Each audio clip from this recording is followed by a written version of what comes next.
session was about core plus real estate. And we talked about how it was boring, but boring can be really useful in portfolios. So we're talking to a lot of clients who have really aimed for high returns in real estate.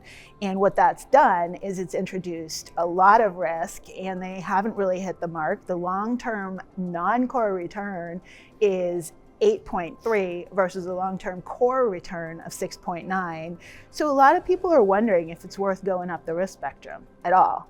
And it turns out there's some really interesting solutions down in the core plus world that are tactically really interesting right now.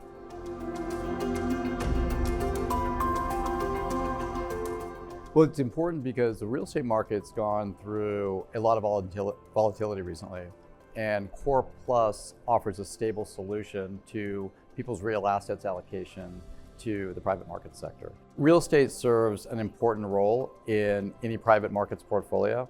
It acts as a diversifier because it's non-correlated to public equities and bonds. It also acts as an inflation hedge because rents are indexed. It also generates current cash yields and also provides equity capital appreciation. So it adds all of these aspects to a portfolio, and opportunistic investments have really been the way that people have been facing the market for the last really 3 decades. It's been a very popular asset class, but it's highly volatile, and it may or may not actually deliver those important attributes. Core Plus really delivers those attributes, and you're really not sacrificing much in the way of return relative to opportunistic and value add. You get similar returns with much less volatility, and all of those important attributes are delivered to your portfolio.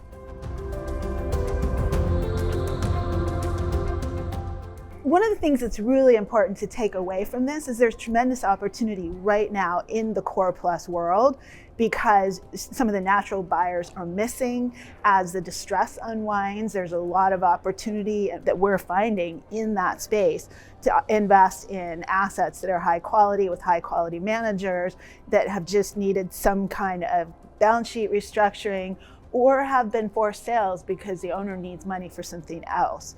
And people overlook this because they're more focused on these super high possible returns that may or may not come.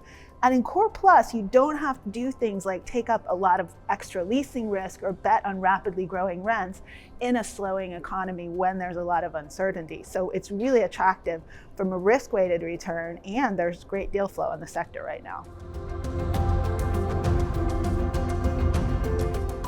Why now? Why is now a good time to invest in core? It's really the major core buyers are out of the market right now. They're out of the market because marked values are higher than market values. When interest rates rose, values dropped, but managers didn't really appropriately mark down their assets, and they're still really not marked appropriately.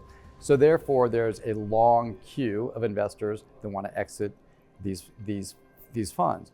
So if there's exit queues, it means that you don't have additional capital to invest in assets. So really, the major buyer base is out of the market right now. So if you have capital for core, it's a great time to go in with less competition.